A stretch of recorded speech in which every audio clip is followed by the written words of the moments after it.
Dear students, आज हम 10th class mathematics के चैप्टर नंबर 7 निर्देशांक ज्यामिति में निर्देशांक ज्यामिति को समझेंगे और एक्सरसाइज 7.1 के क्वेश्चन सॉल्व करेंगे। तो आइए जानते हैं निर्देशांक ज्यामिति के बारे में। निर्देशांक ज्यामिति का चलन सबसे पहले फ्रांस के दार्शनिक थे रेनी देकार्ते। कौन थे? रेनी देकार्ते। इन्होंने ज्यामिति में बीजगणित का सर्वप्रथम प्रयोग किया था, रेनी देकार्ते ने। तो निर्देशांक ज्यामिति का जनक भी कहते हैं इनको, पिता। रेनी देकार्ते को निर्देशांक ज्यामिति का जनक भी कहते हैं। तो इन्होंने सबसे पहले 1637 ईस्वी में निर्देशांक ज्यामिति का चलन प्रारंभ किया था। ठीक है, 1637 ईस्वी में। अब निर्देशांक ज्यामिति क्या होती है? किसी बिंदु को समतल में प्रदर्शित करने का जो तरीका है, ठीक है ना, वो निर्देशांक ज्यामिति के अंतर्गत आता है। हम संख्या रेखा के बारे में जानते हैं। जैसे ये कोई संख्या रेखा है और यहाँ पर ये आपका 0 है, इधर माइनस लिखा जाता है, इस बात को जानते हैं, माइनस, और इधर -2 और ये -3। इस प्रकार माइनस का इधर लिया जाएगा और ये होगा प्लस का 1 +2 +3, इधर प्लस के लिए जाते हैं, इस बात को जानते हैं। ये एक क्षैतिज रेखा है और इसी रेखा पर एक ऊर्ध्वाधर रेखा खींचें जो इसको इस बिंदु पर 0 बिंदु पर काटती हो। ठीक है ना, तो यहाँ पर एक रेखा और खींच देंगे और इसको इस जगह पर काटती है ये, और इसमें यहाँ पर ये आपका 1 प्लस का 1 और ये प्लस का 2 प्लस का 3। इसी प्रकार से यहाँ पर होगा माइनस का 1 माइनस का 2 और माइनस का 3। तो ये दो रेखाएं हैं, एक दूसरे को लंबवत काटती हैं। ये आपकी क्षैतिज रेखा है और ये आपकी ऊर्ध्वाधर रेखा है। ये पड़ी रेखा और ये खड़ी रेखा, ये दोनों रेखाएं एक दूसरे को यहाँ पर काटती हैं। ठीक है, इस जो क्षैतिज रेखा है, इस रेखा को हम एक्स अक्ष कहते हैं। इधर एक्स प्लस का है, यहाँ से 0 से ये प्लस के बिंदु हैं, और इधर ये माइनस के हैं तो इसे एक्स डैश कहेंगे। ठीक है ना, ये एक्स डैश, ये क्या कहलाएगा? एक्स अक्ष कहेंगे इसे। ये आपकी क्या है? एक्स अक्ष। इसी प्रकार से ये जो ऊर्ध्वाधर रेखा है, इसको हम वाई अक्ष कहते हैं। ऊपर प्लस के ये है कोऑर्डिनेट, ये बिंदु प्लस के हैं और ये आपके माइनस के हैं, तो इसको बाई डैश कहेंगे। ये कहलाएगा बाई अक्ष, इसको हम बाई अक्ष कहेंगे। अब देखो, इसमें एक प्लेन बन गया समतल, ऐसे यहाँ से बनाएं, ये तो हमने ये समतल बनाया। तो क्या देखते हैं, इस समतल को ये दोनों रेखाएं 4 भागों में विभाजित करती हैं। कितने भागों में बांटती हैं? 4 भागों में। प्रत्येक भाग को बच्चों चतुर्थांश कहते हैं। क्या कहेंगे? चतुर्थांश, यानी चतुर्थांश, पूरे प्लेन का चौथा भाग। तो ये कहलाएगा प्रथम चतुर्थांश, इसे कहेंगे द्वितीय चतुर्थांश, ये आपका होगा तृतीय चतुर्थांश, और इसे कहेंगे चतुर्थ चतुर्थांश। इसको हमने कक्षा 9 में अध्ययन किया है, इसको एक बार मैं फिर रिवाइज करा देता हूँ आपकी जानकारी के लिए। तो प्रथम चतुर्थांश में किसी बिंदु के निर्देशांक अगर लिखें, तो किसी बिंदु के निर्देशांक लिखने का जो तरीका होता है, वो आपका एक्स का कोऑर्डिनेट पहले लिखा जाता है और उसके बाद में वाई का कोऑर्डिनेट लिखेंगे। जैसे कोई बिंदु है, कोई पॉइंट, उसके हम निर्देशांक लिखें तो एक्स को पहले लिखेंगे और वाई को बाद में लिखेंगे। इस प्रकार लिखने का तरीका है। इसको हम कहते हैं कार्तीय पद्धति कहते हैं इसे। क्या कहेंगे? कार्तीय पद्धति। ये बिंदुओं को लिखने की कार्तीय पद्धति, कार्टेशियन सिस्टम। तो x को पहले लिखेंगे, y को बाद में लिखेंगे। x का जो कोऑर्डिनेट होता है उसको हम भुज कहते हैं। क्या कहेंगे? भुज। और y को कहते हैं कोट। तो किसी भी बिंदु का निर्देशांक लिखा जाएगा वो भुज कॉमा कोट के रूप में लिखा जाता है। किसी बिंदु का निर्देशांक लिखा जाएगा, कैसे लिखा जाएगा? भुज कॉमा कोट। भुज पहले लिखेंगे, कोट बाद में लिखेंगे। अब देखो प्रथम चतुर्थांश में ये बिंदु लिखे जाते हैं वो सभी धन के होते हैं। x भी धन का है, यहाँ पर x ये पॉजिटिव और ये नेगेटिव x एक्सिस, ये y अक्ष धन का और y अक्ष माइनस का। तो x कॉमा y के रूप में जब लिखेंगे तो प्रथम चतुर्थांश में दोनों निर्देशांक कैसे रहेंगे? दोनों बिंदुओं के जो चिन्ह होंगे वो कैसे होंगे? प्लस प्लस के होंगे। ठीक है। दूसरे चतुर्थांश में x माइनस का है तो माइनस, y प्लस का है तो माइनस कॉमा प्लस। तृतीय चतुर्थांश में x माइनस का और y भी माइनस का तो माइनस कॉमा माइनस। और चतुर्थ चतुर्थांश में x प्लस का है तो प्लस और y माइनस का है तो प्लस कॉमा माइनस 1। अब जैसे कोई बिंदु दिया है, जैसे यहाँ लिखें 3 कॉमा माइनस 2 और ये पूछा जाए कि ये बिंदु किस चतुर्थांश में है, तो x प्लस का है और y माइनस का है। x आपका प्लस का है, y माइनस का है, तो ये चतुर्थ चतुर्थांश में होगा। चतुर्थ चतुर्थांश। तो ये पद्धति लिखने की, इसे हम कार्तीय पद्धति कहते हैं। बिंदुओं को लिखने की कौन सी पद्धति कहलाती है? कार्तीय पद्धति। अब दो बिंदु हैं, उनके बीच की दूरी कैसे निकालेंगे इस बात को जानते हैं। दो बिंदु हैं x1 y1 तथा x2 y2 और इनके बीच की दूरी ज्ञात करनी है। ये आपका जहाँ दोनों अक्ष, इनको हम निर्देशाक्ष कहते हैं, ये x अक्ष और y अक्ष क्या कहलाते हैं? निर्देशाक्ष। ये दोनों अक्ष एक दूसरे को जहाँ पर काटते हैं उसको हम कहते हैं मूल बिंदु। क्या कहेंगे इसको? मूल बिंदु। और इसके निर्देशांक जो होते हैं वो 0,0 होते हैं। 0,0 को मूल बिंदु कहेंगे। 0,0 जो होता है आपका क्या क्या कहलाता है? मूल बिंदु कहलाता है। तो यहाँ पर हमारे पास दो बिंदु हैं x1 y1। x क्या है? x1 क्या है? x अक्ष पर चली गई दूरी। तो x अक्ष पर मान लीजिए मूल बिंदु से ये दूरी यहाँ तक x1 है और कॉमा y1, y अक्ष पर मान लीजिए यहाँ पर y1 दूरी चली जाती, ये दूरी y1 है। तो इसके निर्देशांक हो जाएंगे, यानी ये पॉइंट आपका ये बन गया यहाँ पर, इस जगह पर ये बिंदु होगा आपका x1 कॉमा y1। ठीक है। इसी प्रकार से दूसरा बिंदु है आपका x2 कॉमा y2। तो ये दूरी हमने क्या मानी थी? x1 ये दूरी है और ये दूरी आपकी y1 है। अब मूल बिंदु से x2, तो मान लीजिए x2 यहाँ पर है, x2 इसको मान लीजिए O और ये मान लीजिए आपका A और इसे लिख दीजिए B। O से लेकर के B तक की जो दूरी है वो x2 है और इसको लिख देंगे C। O से लेकर C तक की दूरी y1 और y2 है वो यहाँ पर मान लेते हैं। अगर यहाँ पर y2 है इसको D पॉइंट कह दें। तो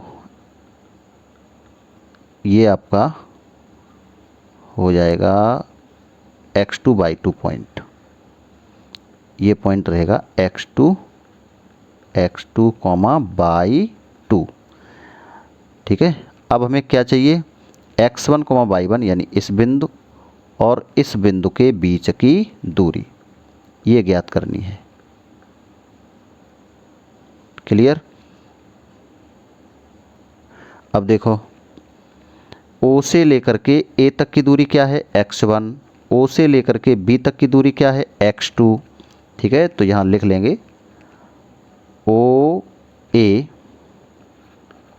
OA बराबर क्या है? x1। OB क्या है? x2। अगर मैं ए बी निकालूं तो ए बी क्या होगा, ओ बी में से ओ ए को घटा देंगे तो ये दूरी निकल आएगी इतनी। तो ओ यहाँ से निकालें ए बी, तो ए बी कितना हो जाएगा, x2 माइनस x1, ठीक है। यानी पूरी लंबाई में से और ये घटा देंगे यहाँ तक की, तो कितनी क्या निकल आएगा, x2 माइनस x1। ये पूरी यहाँ तक ले x2 है और ये आपका x1 है, तो ए बी बराबर क्या हो गया, x2 माइनस x1। हम इस पर एक इसी के समांतर एक रेखा यहाँ खींच देंगे, ये मिला देंगे इसको यहाँ पर, और ये इसका पॉइंट डी इसको लिखा है तो यहाँ पर इसको ए लिख दें, और ये एफ जी हमें ज्ञात करना एफ और जी के बीच की दूरी।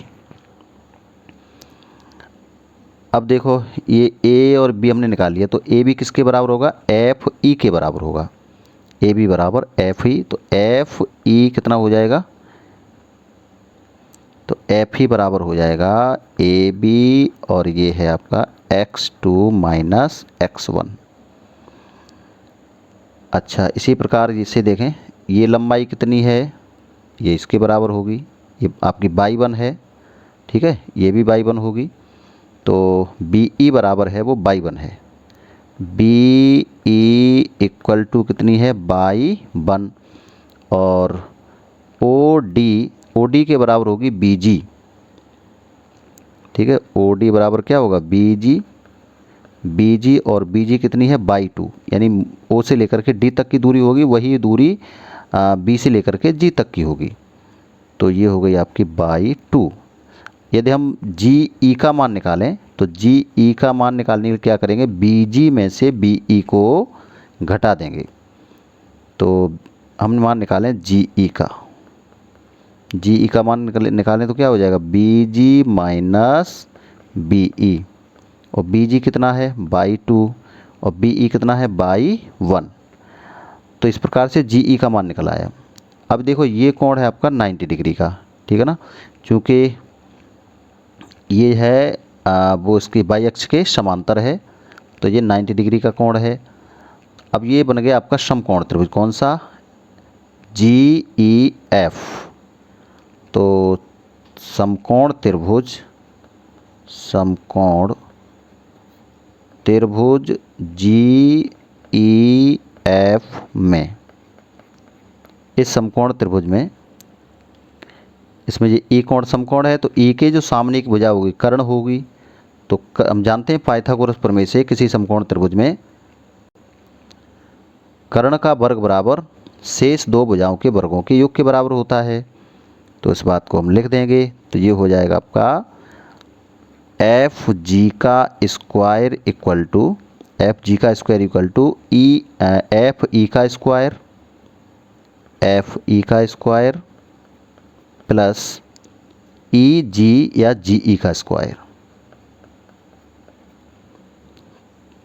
और देखो ई एफ ई बराबर क्या है, x2 माइनस x1, इसको निकाल चुके पहले ही, तो एफ जी का स्क्वायर इक्वल टू हो जाएगा x2 माइनस x1 का स्क्वायर, x2 माइनस x1 का होल स्क्वायर प्लस जी ई क्या है, जी ई है आपका y2 माइनस y1, तो ये हो जाएगा y2 माइनस y1 का स्क्वायर।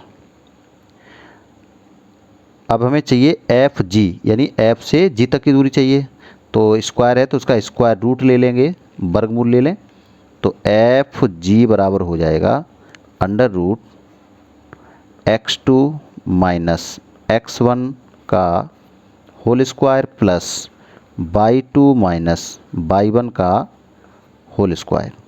ये निकला दो बिंदु हमारे थे F और G, इनके बीच की दूरी। तो दो बिंदुओं के बीच की दूरी का फॉर्मूला क्या हो जाएगा, x2 माइनस x1 का whole square plus y2 minus y1 का होल स्क्वायर। बिंदु हमारे क्या थे, x1 y1 और x2 y2। इसे हम d से प्रदर्शित करते हैं, डिस्टेंस बिटवीन टू पॉइंट, तो d से रिप्रेजेंट करेंगे, तो d बराबर हो जाएगा, फार्मूला क्या हुआ, दो बिंदुओं के बीच की दूरी का x2 माइनस x1 का whole square plus y2 minus y1 का होल स्क्वायर। तो इसको याद रखेंगे। और अब देखते हैं एक्सरसाइज के क्वेश्चंस। तो एक्सरसाइज 7.1 इसका पहला क्वेश्चन क्या है, बिंदुओं के निम्नलिखित युग्मों, युग्म माने दो बिंदु दिए हैं, बिंदुओं का जोड़ा, के बीच की दूरी ज्ञात कीजिए।